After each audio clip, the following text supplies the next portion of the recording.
Whether you're someone that is just getting into the game through starter deck 15 through 20 or a veteran, it's a very exciting time now in the game where it's a very diverse meta and there's a lot of decks that you can take, whether it's your locals, online tournaments, regionals, or even just matching up with your friends. You can take a lot of different leaders and be relatively successful with them. I'm going to show you how to upgrade these decks, but I'm going to show you two different ways to upgrade the decks. One is going to be geared more towards new people or beginners, people just getting into the game. And the second one's going to be for veterans, what I would consider to be one of the best builds for that specific leader. Even for you new players, the veteran section is going to be important to you because, well, these are all deck lists that have been successful, whether that's of the Eastern Asian results or more recently, things that we've seen at the start of OPO 8.5's success here in the West. For those of you that maybe want to venture outside of these starter decks, you just want to know what decks get enhanced in general, I do have a video coming out talking about some of the more fun decks in the meta, not like your typical Luccis and Dofis, you can get those anywhere. I'm talking like the cool leaders. So let me know down in the comments below which leader you'd most like to see upgraded in these starter decks, because I have a couple fun ones in mind that nobody's playing.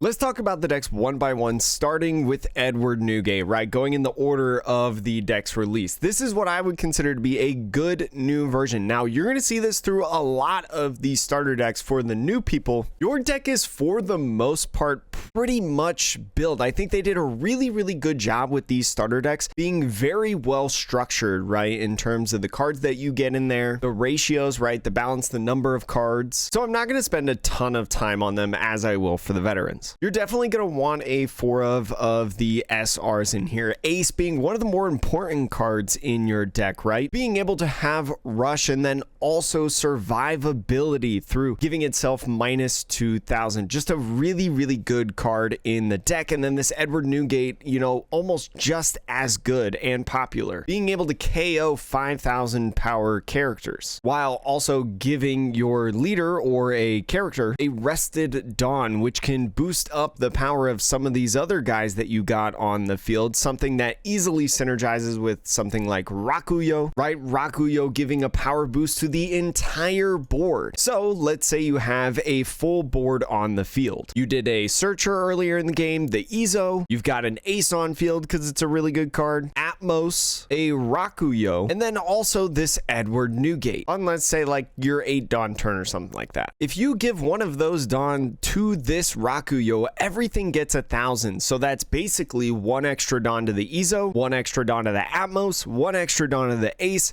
1 extra Dawn to the Newgate, and even himself, right? Because he's considered a Whitebeard Pirates character. So 5 extra Dawn, effectively giving you like a 13 Dawn turn. This guy can get the immediate impact because it just says Dawn times 1 your turn. It doesn't have to be when attacking, any of that stuff. Could give you a ton of value. Now, for those of you that love Edward Newgate and maybe want to progress to the next level with this deck, this is what I would consider to be a very good Newgate deck list. This was a winning deck list over in the Eastern meta, so does have some viabilities, and you see a lot of similar components to the starter deck, right? You get your playset of Izos, right? Your Searcher, you've got your Thatches in here, Jozu, another really nice 2K in this deck. This blocker Marco, just so good with the survivability, especially after Red Purple Law's ban. You've got this Atmos in here. This Atmos just so good being able to not allow your leader through the leader effect to take your own life, right? Self-inflict. So as soon as you get this guy down, right, on a 7 Dawn turn or 6 Dawn turn, if this guy is swinging, that's going to be really beneficial for you in your survivability in the game. Ace being the choice. You don't play that Edward Newgate in this deck, but Ace is the one that you definitely want to throw in, right? Especially as red, you're aggro, you're applying a lot of pressure, and so this Ace is a really nice 6000 power rush character on the field. This one kind of surprised me to see, but the Kingdu is a 3 of in this list. The Kingdu, though, is very interesting, and why I like him in both the beginner player list and the veteran list, right? There's different colors in this game that are very strong, black being one of them. If you face a black deck, Kingdu is very similar to the EBO1 yellow Shirahoshi, where it forces your opponent to avoid using an effect to KO this character, right? Because if they do, your Edward Newgate is going to gain 2,000 power. And when you're already sitting at 6, being an 8,000 power leader is so strong, right? That's why we see Black Yellow Luffy, or one of the reasons Black Yellow Luffy is so strong, because, well, it can go up to 9,000 power during your opponent's turn, which makes it really difficult to attack sometimes. You're also playing some of the other standard Edward Newgate cards that we see in the list, including the SR Edward Newgate, right, from OPO2, the Rush Ace, one of the premier Whitebeard Pirate Red cards I feel like that we've seen in the game, and also stuff like Otama, right, really good 2K. You got Radical Beam, great event, and Bad Manners Kick Course. So you've got a couple bricks in this deck, specifically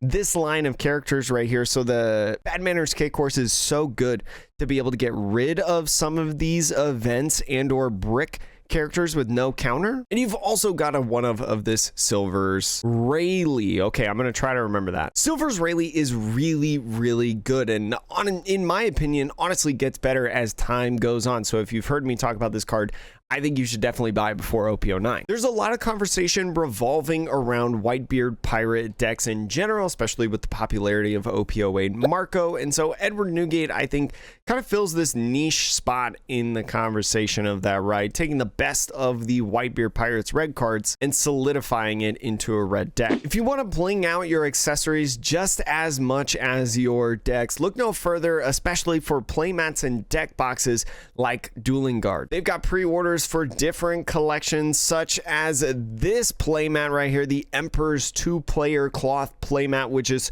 so beautiful in my opinion, as well as old popular designs ready to ship like the Grand Line Treasures, and also a variety of different double deck boxes that you can use. That honestly, I use the double deck boxes every single day when I go to locals, no matter what the card game is. You can support my channel by going in the description and using my affiliate code in there. There's a link and affiliate code in there for you to use to save a little bit of money on your purchase. But let's go to the next deck. Now, I know that Uta is a fan favorite to many. I love the deck myself. One of my favorite matches that we covered on the channel was the EBO1 Japan Nationals, where Uta won the whole thing. Spoiler alert if you haven't seen that video. But Uta brings in a couple different cards, but it's also, from a beginner standpoint, the hardest deck to build without getting other cards to upgrade it, because it's a ton of events, right? You get playsets of all the different events in this deck, and not to say that those events aren't bad, right? There's good synergy with the events on the Gordon, like I mentioned in one of the previous ST15 through 20 videos, right? Being able to trash events to gain power gives like another sort of counter power in your decks, very similar to OPO3 Ace, is it? That guy on screen. When your deck is a ton of brick cards, or cards that don't have counter, right? Events not really having too much counter in some of your characters. I definitely think you want to max out the characters in this deck, because you just need bodies on the field, but you're also going to max out different cards like New Genesis, I'm Invincible, those being your two best events, while also doing stuff like Backlight, another really good event that we typically see in good Uta decks. There's a slew of different ratios as well in this deck that I'll touch on. Where the Wind Blows is really good. Being able to restand all your characters, at least in my testing of Uta, has always been so nice, but it's not really an effect that you can get off a ton. So it's a short 2 of in this. Taught Musica, kind of in a similar position. This is good against a couple different matchups, right? If you're facing red decks, we talked about Radical Beam earlier, being able to rest that counter event, as well as stuff like Bonnie, right? A counterpart in terms of green deck. You can use this to rest those Dawn cards that they leave open for their leader effect. Fleeting Lullaby, I feel like, is a 3, especially in this meta right now, right? Swarm being so good in this game, and especially with interacting with characters of a cost of 4 or less, is really good into something like Doflamingo, because pretty much all their characters are 4s. Fleeting Lullaby will allow you to freeze those characters and be able to swing at them again, or kind of do a lot of control aspects to the board. So I like this as a 3, especially as a trigger. Like, being able to trigger and use the main effect can be so nice. I also have a couple of this counter event the world's continuation, it's a really weird spot. I have it as a 3 because you can easily pitch it off something like Gordon, right? But let's just say that your opponent is swinging at this Bartolomeo, right? You often rest this Bartolomeo to be able to restand different film characters in your deck, right? Like you could do a swing with this Uta blocker, and even though it's a rested blocker, you can rest the Bartolomeo to bring that Uta back up and be able to block. The world's continuation is very nice to be able to negate attacks, especially on your characters, right? You can go ahead and pick them up if they're being swung at. We see this interaction a lot with Nami. Speaking of the blockers as well, right, that Uta, if there's, let's say, a 12,000 power swing at lead, on the defense, you can rest this blocker to block, use world's continuation to pick that blocker up, and the attack completely fizzles. Again, a Nami interaction we see a lot. Could be nice if you want to do this with Uta. But if you're a huge fan of Uta, there's a lot of changes that you need to make on the list. I mean, you keep the events that I talked about as some of the more powerful ones, right? New Genesis, Backline, I'm Invincible. You're also keeping several of the different cards that are just good in that deck, right? Those being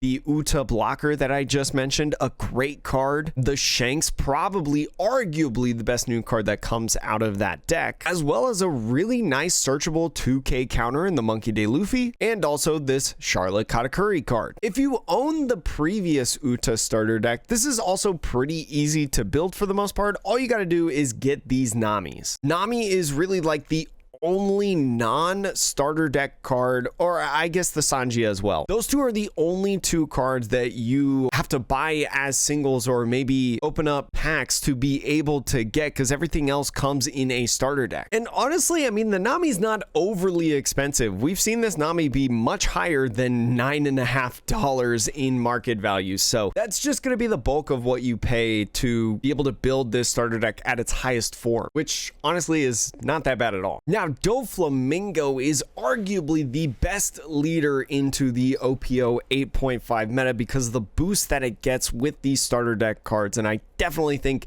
you really want a play set, especially of the Trafalgar Law and Boa Hancock that comes out of this. There's also different cards that I think you need to make sure that you have a play set of when playing around with this deck, especially if you're just mashing two decks together, including this Buggy, a really nice searchable 2k counter. Marshall D. Teach can be really effective of helping you get your leader effect off. And then a lot of these other cards, you just kind of play around with the ratios a little bit, right? I like the Bartholomew Kuma because it allows you effectively to like draw a card, right? Your whole deck is 7 Warlords of the Sea. Nothing in here except Overheat is 7 Warlords. So you have a really high likelihood of being able to draw one card, bottom deck another card. You also like kind of vanilla characters in this deck, so I opted to keep 2 of these Edward Weevils because, you know, they synergize really well with the Doflamingo leader. Being able to play this guy and just have an immediate 5,000 power character on the field ready to go is pretty strong sometimes. Although they're not my favorite, these little 1-drop Trafalgar Laws, kind of counterable in the format, are still valuable in some instances because it just costs 1, and if you've got a couple of these on the field, right, maybe all 3 of them, that's a lot of blockers. You can't get rid of them all right away. And especially when we talk about the synergies, we've also got plenty of other kinds of cards in here, right? Overheat interacting with a lot of different cool cards. You know, if you played a Buggy earlier, you can get that 2k right back. Marshall D. Teach, you get him down. Maybe you don't need him anymore, but you need the counter. You can put him back in hand, and even this Bartholomew Kuma. For those of you that want to grind their way up to a blinged out version of this deck, right, the strongest form that it can possibly be, this, I believe, did pretty well in the recent Eggman event that happened the other week. So pretty recent results with this deck list. As you see in here, you're going to have to find an array of other singles from the game, including these events called Gravity Blade, Raging Tiger, Perfume Femur, and just a slew of different really good 7 Warlords of the Sea type cards. Sengoku, a nice searcher. Weevil, a great draw character. Crocodile, Law, great 2Ks. Jozu, really nice to see in this deck, in my opinion. Charlotte, putting a great character to reset your opponent's hand. One of the only effects, I think, in the game that say your opponent puts their hand in the deck and then draws 5. Just really good for a lot of different decks. And then your SRs like Jinbei and Kaido. Kaido being definitely the cheaper of the two, but if you've watched the channel for a long time, you knew that I was talking about months and months and months and months ago to buy these. So if you didn't, apologies for your wallet. It's one of the best decks in format. I don't need to say too much more. There's a ton of gameplay on it that you probably already know about, and you've maybe seen some of the Japanese tournament videos on the channel showcasing this deck. You're definitely going to see this deck at your locals, that's for sure. And maybe if you haven't bought your Doflamingo decks yet, don't worry. The next wave of the starter decks over at lagamingtcg.com still has these in stock, where you can get them honestly at a pretty decent price, 20 bucks. Cheaper than the market value of 27 on TCG Player. They've also got booster boxes available in OP08 and pre-sales for OP09 if you're looking to get a box for yourself. And again, support the channel, link in the description below. I've got a code there as well that you can go ahead and support me through. So appreciate you taking the time to go check those out, because let me tell you, OP08, I enjoy opening it, and OP09 being a new set is going to be the 2nd anniversary for One Piece TCG and has some insane decks. If you watched the last Japanese tournament, there were, I think, 3 decks that stemmed from this set in the top 16 that we watched. Go buy that and then hop back over here, because we're going to talk about more decks. Purple Luffy, one of my favorite starter decks in this one, has such great cards in the deck that get introduced in the game. The Luffy Taro being one of the coolest cards, right? Not only is it just absolutely gorgeous and the colors on this rock, but you also get the ability to do stuff like playing this Zorojuro, which is a searcher card. Get this Sangoro as well, which is super strong if it gets to attack, right? Being able to just draw cards. And other great options that we see in a lot of different decks in terms of Usohachi, right? An excellent new 2K for just the game in general for Straw Hat Pirates. And also this Onami, which is a pretty awesome blocker, if you don't mind me saying, being able on that on play to draw more cards. This deck is one of the stronger ones in my opinion if you just want to mash 2 decks together, which is a pretty good strategy here. You have several different 2K options that, like the Usohachi and also this Usohachi, as well as the Frankie, and with so many different 2K options, honestly this Franosuke, I believe is how you say it, I don't know, is really good to be able to like put on the field and then just give it rush, right? You can play that guy down. I do kind of recommend notching Zorojuro down to 3, because the thing about this card is it's not as great in Purple Luffy as it is in Starter Deck 10 Red Purple Luffy, right? Because you're a 5 life leader, you may not be at 3 life when this guy is ready to attack. So you either have to wait on him or play him at a specific time or whatever. I think there's plenty of stuff that you can do, especially because like a lot of times you're using leader effect to get to go from like the 3-Dawn turn to 4 or the 4-Dawn turn to 5. There's a couple different other characters that you can play, right? Like you can immediately play the Zorojuro, which I think is more valuable, but like could be an option at later stages of the game. Or if you're thinking about rounding out a turn with multiple cards, right, of like Orabi and maybe this Zorojuro. With the veteran version or the decked out version of this deck, you see a lot of similar components in this deck, right? You got a couple of the when you're at sea you fight pirate cards. You got a playset of those Zorojuros, again just so good. You got some Onamis, the Usohachi that we talked about, Sangoro being real good, the Franosuke being very good, Franosuke, and the Luffy Taro or Monkey Day Luffy guy. Just excellent cards that you see put into this deck, but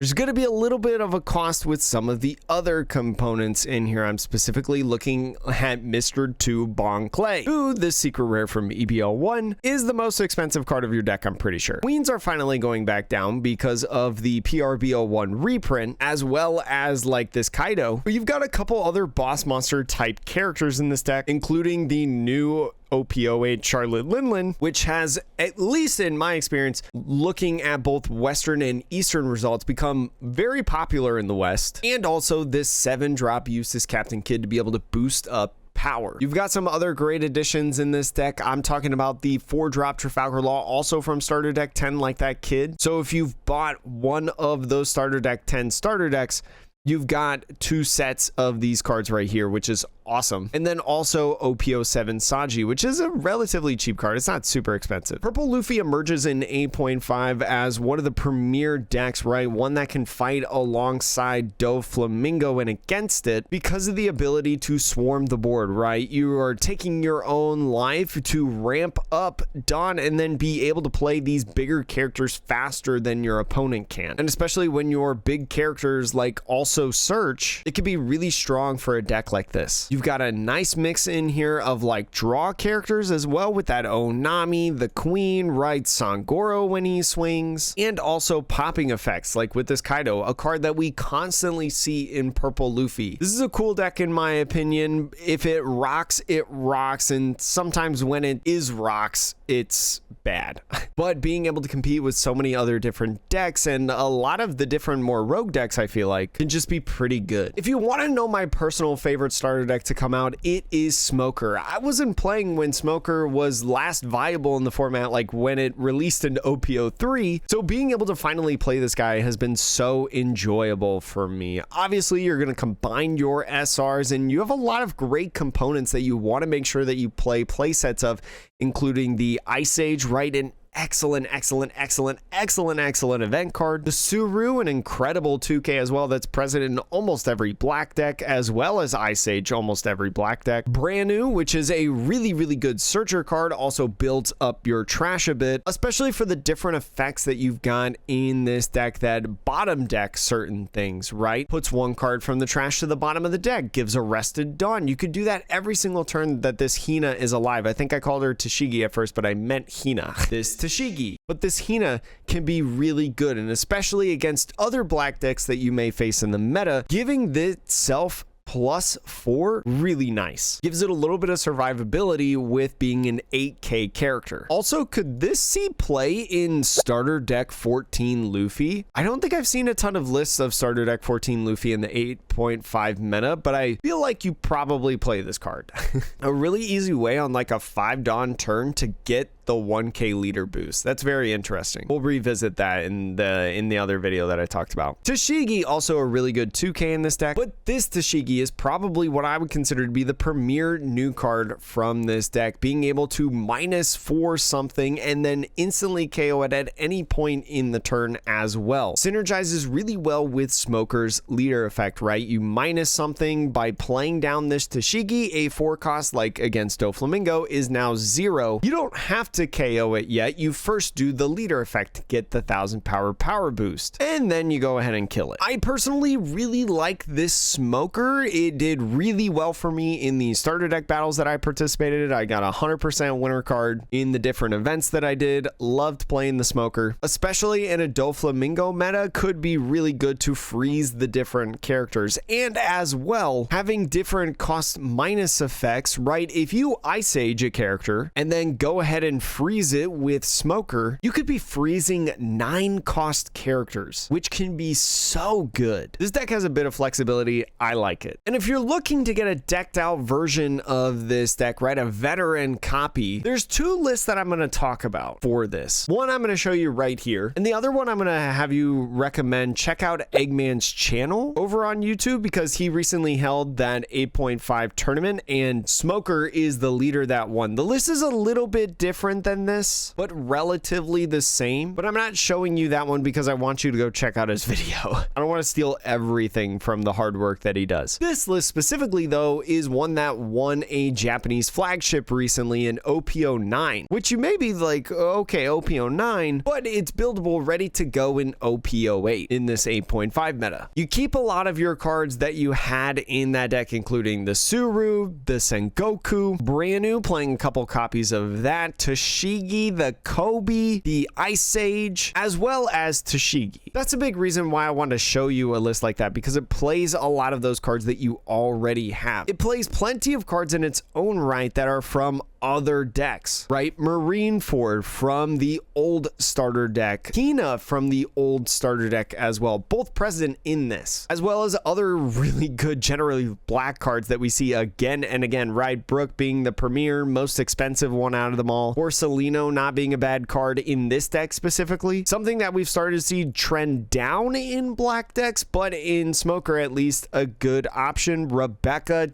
broken, especially alongside Gecko Moria. A one of Rob Lucci, you know, just to KO some extra things potentially in a Doflamingo format, not a bad idea. And then T-Bone as well, another great 2K, searchable 2K in this deck. I really like Smoker, might be the deck that I continue playing throughout OPO 8.5, just because I think it's cool, it's interesting, it's a new black deck coming around, gives me the same kind of excitement as like starter deck 14 Luffy did, so you'll want to keep this on your radar. If you're using different colors like black that do a lot of minusing, whether that's, you know, red doing minus power or black doing minus cost, or just any deck that has kind of activate main abilities and things like that, make sure to check out TC Evolutions in the link in the description below. One of my favorite places to get tokens, right? Cost reduction or addition, power addition or minus. I've used these guys through years through multiple card games like Pokemon. They've been very popular in Pokemon and now have